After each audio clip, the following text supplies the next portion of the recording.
કેમ છો સ્ટુડન્ટ્સ? મજામાં ને? ચલો હવે આપણે નવું ચેપ્ટર સ્ટાર્ટ કરવા જઈ રહ્યા છીએ.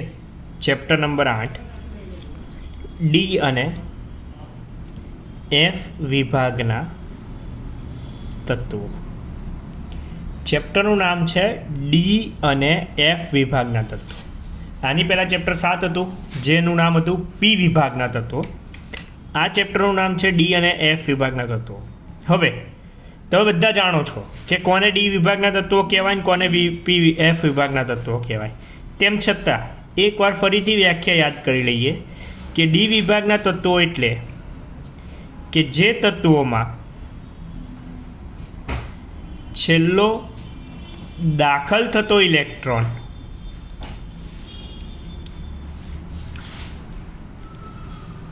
ડી કક્ષકમાં દાખલ થાય તે તત્વોને ડી વિભાગના તત્વો કહે છે. હવે આ જે ડી વિભાગના તત્વો છે તેમની સામાન્ય ઇલેક્ટ્રોન રચના NS 0 થી 2 અને N-1 ડી 1 થી 10 છે.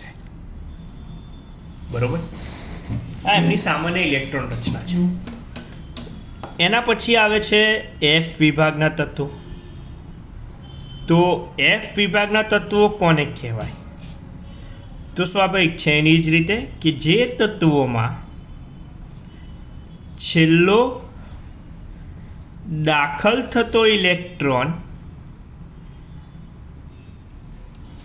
એફ કક્ષકમાં દાખલ થાય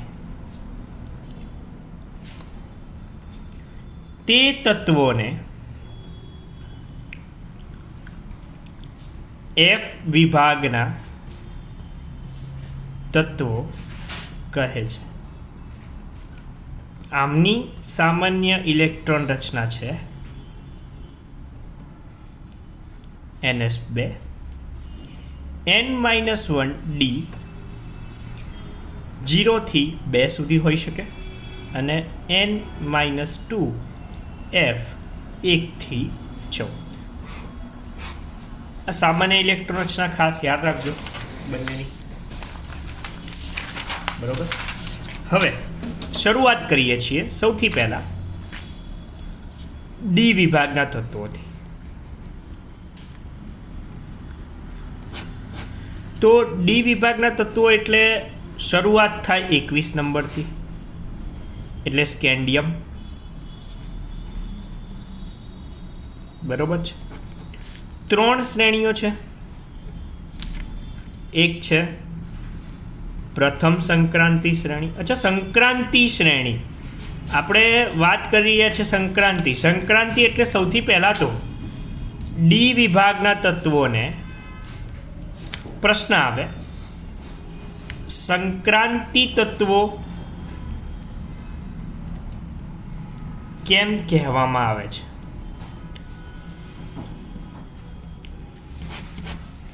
તો એના માટે સિમ્પલી છે, લોજિક જાણવું હોય તો સિમ્પલ લોજિક છે કે ડી વિભાગના તત્વોમાં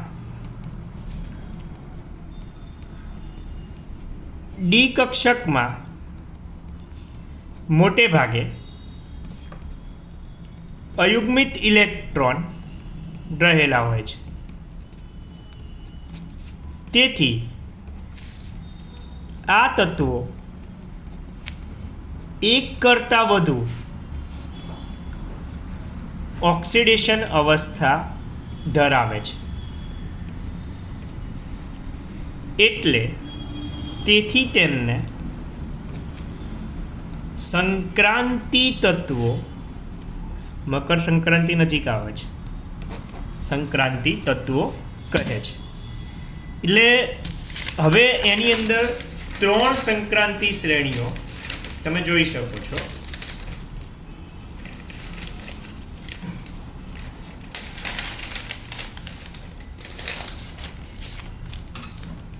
સૌથી પહેલા એમ તો 4 બી લઈ શકાય. પ્રથમ, સંક્રાંતિ શ્રેણી. પ્રથમ સંક્રાંતિ શ્રેણી શરૂઆત થાય સ્કેન્ડિયમથી લઈને ઝિંક સુધી. સ્કેન્ડિયમથી લઈને ઝિંક સુધી તો તમે જાણો જ છો, scandium, titanium, vanadium, chromium, manganese, iron, cobalt, nickel, copper, zinc.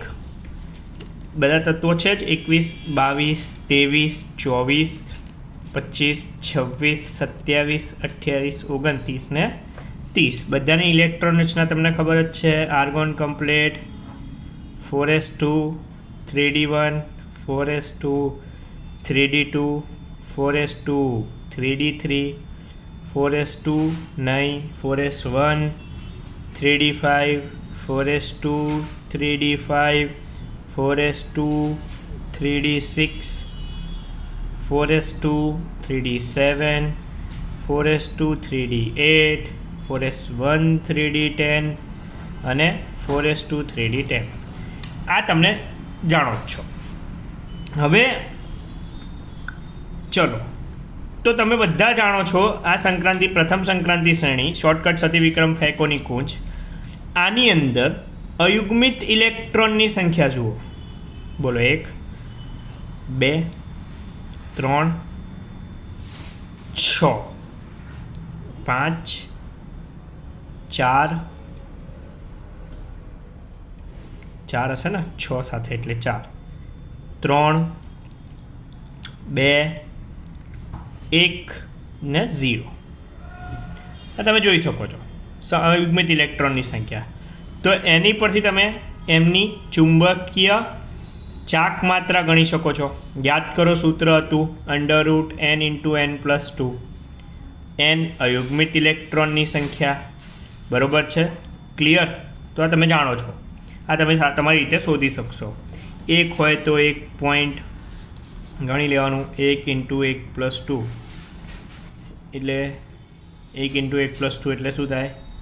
3. √3 એટલે 1.73. ચલો, 2 એટલે 2.83. 3 એટલે √3 × 3 + 2 √15 એટલે 3.87. 6 એ શોધવું પડશે, મને યાદ નહીં. 5 એ 5.92. 4 એ 4.90. 3 આવ્યું પાછું 3.87. 2 એટલે 2.83. 1.73 ને 0. 6 વાળું શોધી કાઢજો. √6 × 6, 6 + 2 એટલે 8 × 48. 7 પોઈન્ટ સમથિંગ આવશે. અરે 6 પોઈન્ટ સમથિંગ આવશે. 6.96 કેવું કંઈ. બરાબર, જોઈ લેજો. ઓકે, તો આ પ્રથમ સંક્રાંતિ શ્રેણીની વાત થઈ, જે શરૂ થાય છે સ્કેન્ડિયમથી લઈને ઝિંક સુધી. પણ તમે જુઓ, આની અંદર ખાસ એ છે કે ઝિંકને સંક્રાંતિ તત્વ તરીકે ગણવામાં આવતો નથી. કારણ શું? ઝિંકને સંક્રાંતિ તત્વ તરીકે ગણવામાં આવતું નથી, તો કારણ શું છે? તો જુઓ, સંક્રાંતિ તત્વ એટલે શું? એક કરતાં વધુ ઓક્સિડેશન અવસ્થા ધરાવતો અને એ વખતે ડી કક્ષામાં ઇલેક્ટ્રોન હોવા. આપણે ઝિંકની વાત કરીએ તો ઝિંક 30 એટલે શું થાય? Argon complete 4s2, 3d10. એની અવસ્થા કઈ છે? Zn+2. એટલે એમાં એનું શું થઈ જાય? Argon complete 3d10. એનો મતલબ કે ડી કક્ષકમાં અયુગ્મિત ઇલેક્ટ્રોનની સંખ્યા કેટલી? 0. એટલે ઝિંકને સંક્રાંતિ તત્વ તરીકે ગણવામાં આવતું નથી. બરોબર છે? પછી બીજા બે કારણો આની પરથી પૂછાય છે કે ક્રોમિયમની ઇલેક્ટ્રોન રચના 4s1 3d5 જ્યારે કોપરની ઇલેક્ટ્રોન રચના 4s1 3d10 કેમ છે? તો બધાને ખબર છે કે D5 અને D10 અર્ધપૂર્ણ અને પૂર્ણ ભરાયેલ સ્થાયી હોય એટલે ક્રોમિયમની ઇલેક્ટ્રોન રચના છે ને કોપરની આ છે. આ કારણ આપણને ખબર હતી. આ કારણ તમારા માટે નવું છે કે સંક્રાંતિ તત્વ કોને કહેવાય યાદ રાખો ફરીથી. સંક્રાંતિ તત્વ એને કહેવાય કે તે સામાન્ય અવસ્થામાં અથવા ઓક્સિડેશન અવસ્થામાં એટલે ઘન અવસ્થામાં ડી કક્ષકમાં અયુગ્મિત ઇલેક્ટ્રોન ધરાવતો હોવો જોઈએ તો થાય. જેમ આપણે વાત કરીએ, ઉદાહરણ આપું તમને, બે સરસ સારા ઉદાહરણ છે. ત્રણેય પરથી તમને વધારે આઈડિયા આવશે કે કોને સંક્રાંતિ તત્વ ગણવું કોને ના ગણવું. ઝિંક, કોપર અને સ્કેન્ડિયમ. 30, 29 ને 21. ફરક આગળ પાછળ જ હોય, બીજે ક્યાંય ના હોય. અહીંયા આર્ગોન કમ્પ્લેટ 4s2 3d10. બોલો, અહીંયા આપણે સામાન્ય અવસ્થા અને આ એમની ઓક્સિડેશન અવસ્થા. બરાબર. સામાન્ય અવસ્થામાં 0 જ છે અયુગ્મિત ઇલેક્ટ્રોન, અને ઓક્સિડેશન અવસ્થા Zn+2 એમાં પણ 0 છે. કોપરની વાત કરીએ તો આર્ગોન કમ્પ્લેટ 4s1 3d10. સામાન્ય અવસ્થામાં ડીમાં 0, પણ Cu+2 બને એટલે 3d9. 3d9 એટલે અયુગ્મિત 1 થઈ જાય. અયુગ્મિત 1 થાય એનો મતલબ કે સંક્રાંતિ. સ્કેન્ડિયમની વાત કરીએ તો આર્ગોન કમ્પ્લેટ 4s2 3d1. તો સામાન્ય અવસ્થામાં 1 છે અયુગ્મિત, જ્યારે અહીંયા 0 હોય Sc+3માં. બરોબર, ખ્યાલ આવશે. એટલે સ્કેન્ડિયમ અને કોપર આ સંક્રાંતિ છે, જ્યારે ઝિંક સંક્રાંતિ તત્વ નથી. કારણ સમજી ગયા બધા કે સામાન્ય અવસ્થા અને ઓક્સિડેશન અવસ્થામાં એમાં અયુગ્મિત ઇલેક્ટ્રોનની સંખ્યા 0 છે. અયુગ્મિત ઇલેક્ટ્રોનની સંખ્યા ડી કક્ષકમાં 0 હોય એટલે સંક્રાંતિ તત્વ નથી. ખ્યાલ આવશે? ક્લિયર ભાઈ? ડન. ચલો, સરસ. હવે આગળ જઈએ છીએ. હજુ પ્રથમ સંક્રાંતિ શ્રેણી ચાલે છે, પછી બીજી સંક્રાંતિ શ્રેણી પર જઈશું ધીરે ધીરે. બરોબર. તો પ્રથમ સંક્રાંતિ શ્રેણીમાં વાત કરીએ પરમાણુય ત્રિજ્યાની.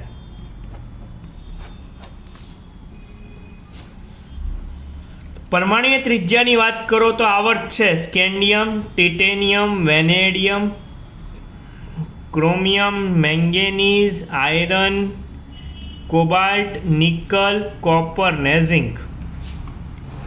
બોલો આમ જતા શું થાય? તો પરમાણુય ત્રિજ્યા સમજવા માટે એક જ આવર્તની અંદર બોલો શું થાય? આવર્તમાં ડાબી બાજુ તમે જુઓ, શું જોવાનું શું છે? જુઓ કે અહીંયા 4s2 3d1 છે, 4s2 3d2 છે, 4s2 3d3 છે, 4s2 3d4 છે, 4s2 3d5 છે. ઇલેક્ટ્રોન ક્યાં ઘૂસી રહ્યા છે? ઇલેક્ટ્રોન ક્યાં ઘૂસે છે? ડી કક્ષક 3dમાં. 4s અહીંયા છે, 4s અહીંયા છે, અહીંયા તો ઓલરેડી 2 ઇલેક્ટ્રોન છે. નવા ઇલેક્ટ્રોન 3dમાં ઘૂસે છે એટલે અંદરની કક્ષામાં ઇલેક્ટ્રોન આવે છે, એટલે શિલ્ડિંગ અસર વધે છે. શિલ્ડિંગ અસર વધતી હોય એટલે ઇલેક્ટ્રોનનું કેન્દ્રથી અંતર વધે, અને ઇલેક્ટ્રોનનું કેન્દ્રથી અંતર વધે એટલે ત્રિજ્યા વધે. ખ્યાલ આવશે ભાઈ? જનરલી કેવું હોય, આપણે શું વિચારતા હોઈએ કે scandium, titanium, vanadium, chromium, manganese, iron, cobalt, nickel, copper અને ઝિંક આ એક જ આવર્તમાં છે. એટલે આવર્તમાં આપણે જનરલી આવું ભણ્યા છીએ કે આવર્તમાં ડાબેથી જમણે જતા ત્રિજ્યા ઘટે છે, પણ અહીં એ નિયમો લાગુ પડતા નથી. એટલે જ હંમેશા આપણે ડી અને એફ અલગથી ભણીએ છીએ. નહીં તો જોડે ના ભણતા હોત આવર્તમાં. આપણે યાદ કરો આવર્તમાં શું લખ્યું હતું? પહેલો આવર્ત લખ્યો હતો જ્યારે બી, બીજો આવર્ત કે ત્રીજો આવર્ત કે ચોથો આવર્ત આપણે જ્યારે લખતા હતા, ધારી લો કે ચોથો આવર્ત લખીએ છીએ કે પોટેશિયમ, બરોબર, કેલ્શિયમ, એની બાજુમાં કાર્બન, સિલિકોન, 31 નંબરવાળું તત્વ ગેલિયમ, 32 નંબરવાળું તત્વ જર્મેનિયમ. એટલે તમે વચ્ચેના 21 થી 30 ગાપચી માર્યા હતા. એનું કારણ છે કે ડી અને એફ વિભાગના તત્વો અલગ ગુણધર્મો ધરાવે છે, એટલે આપણે એમને ડિફરન્ટ ભણીએ છીએ, અલગથી ભણીએ છીએ. સમજો કે સ્કેન્ડિયમથી ટિટેનિયમ તરફ જાઓ, વેનેડિયમ તરફ જાઓ, ક્રોમિયમ તરફ, એંગેનીસ, એવી રીતે જેમ જેમ જતા જશો તેમ તેમ પરમાણુય ત્રિજ્યા વધે છે. એટલે કેટલીક જગ્યાએ ઘટે બી છે, અપવાદરૂપ છે. અપવાદ હોય કેમેસ્ટ્રીની અંદર, આંકડાઓ ઉપર નહીં જતો, પણ જનરલ કેવું છે કે આમ જતાં વધે છે અને લગભગ નીચે સમાન થઈ જાય છે. કારણ કે બંનેમાં 3Dમાં 10 ઇલેક્ટ્રોન છે, ઓલમોસ્ટ બંનેમાં સરખા ઇલેક્ટ્રોન છે, 10 છે, એટલે નીચે જતાં ત્રિજ્યા સમાન થઈ જાય છે. બરોબર, ક્લિયર, ખ્યાલ આવશે? હા કે નહીં? એટલે ત્રિજ્યા, આયનીકરણ, એન્થાલ્પી. હવે તમે અહીંયા પ્રશ્ન પૂછાય કે ક્રોમિયમની પ્રથમ આયનીકરણ એન્થાલ્પી એ વેનેડિયમની પ્રથમ આયનીકરણ એન્થાલ્પી કરતાં વધુ છે. કારણ આપો. તો જુઓ, chromium 24 number, argon complete 4s1 3d5, sorry ભૂલી ગયો, મેંગેનીઝની દ્વિતીય આયનીકરણ એન્થાલ્પીની વાત છે, ભૂલી જવાના કે ક્રોમિયમની દ્વિતીય આયનીકરણ એન્થાલ્પી એ મેંગેનીઝની દ્વિતીય આયનીકરણ એન્થાલ્પી કરતાં વધુ છે. કારણ આપી સમજાવો. તો સમજો chromium 24 number, argon complete 4s1 3d5, manganese 25 number, argon complete 4s2 3d5. એક ઇલેક્ટ્રોન ઉડાડી દેવાનો છે, દ્વિતીય માટે વાત કરી રહ્યા છીએ, એટલે Mn+. તો અહીંયા થઈ જાય આર્ગોન કમ્પ્લેટ 3d5, આ થઈ જાય આર્ગોન કમ્પ્લેટ 4s1 3d5. બોલો, શેમાંથી ઇલેક્ટ્રોન 3d5 વધુ સ્થાયી? અંદરની કક્ષા, એટલે ક્રોમિયમ પ્લસમાંથી ઇલેક્ટ્રોન દૂર કરવો મુશ્કેલ છે. જ્યારે Mn પ્લસમાંથી ઇલેક્ટ્રોન દૂર કરવો સરળ છે, કારણ કે તે 4s1માંથી દૂર કરવાનો છે, 4sમાંથી દૂર કરવાનો છે, 4sમાંથી દૂર કરવાનો છે. તેથી 3d5 એટલે કે ક્રોમિયમ પ્લસની દ્વિતીય આયનીકરણ એન્થાલ્પી એ મેંગેનીઝ પ્લસની દ્વિતીય આયનીકરણ એન્થાલ્પી કરતાં વધુ છે. ખ્યાલ આવશે? હા કે નહીં? એટલે આજે આટલું રાખીએ છીએ, બીજું નેક્સ્ટ વિડીયોમાં. ત્યાં સુધી આ વિડીયો જોઈ PDF જોડે અપલોડ કરી દઈશ ગૂગલ ક્લાસરૂમમાં, ત્યાંથી લખી લેજો ચેપ્ટર વાઇઝ, અને આ વિડીયો છેક સુધી તમારી જોડે રહેશે. બાય.